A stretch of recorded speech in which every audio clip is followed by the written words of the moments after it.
birthday ni Jim. Birthday ko. April 18 po. Celebrate birthday. Yeah, I think I'm gonna celebrate my birthday. Tapos yung usual, as in Holy Week kasama ko family.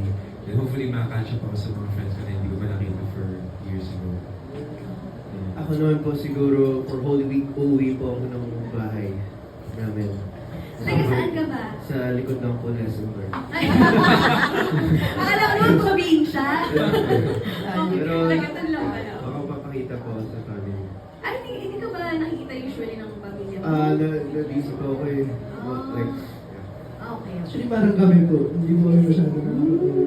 Kasi Cavite, Bulacan, tapos busy po lahat. So, si Mickey po kasi solo rin po. Hindi siya masyado nakakauwi. Ako naman po, mag-early celebration din ng birthday siguro. Yeah. Kasi sa 27 naman yung birthday ko, April. Oh, Tapos na yung work break. So baka may work pa, hindi mo ka-uwi. So, early celebration naman. Ako po, family, syempre family time po, maybe go to Cavite or with my, yeah. Ano? Canada.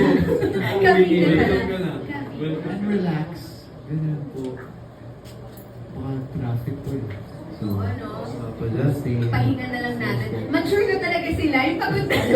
Ipapahinga na lang namin to. Tito na. Very tito. JL, ikaw. Kami nagpa-plan kami ng family ko mag-out of the country. Wow!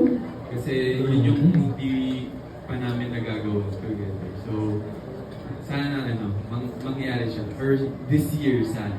And if hindi man, makalabas kami ng Cavite or somewhere sa Philippines.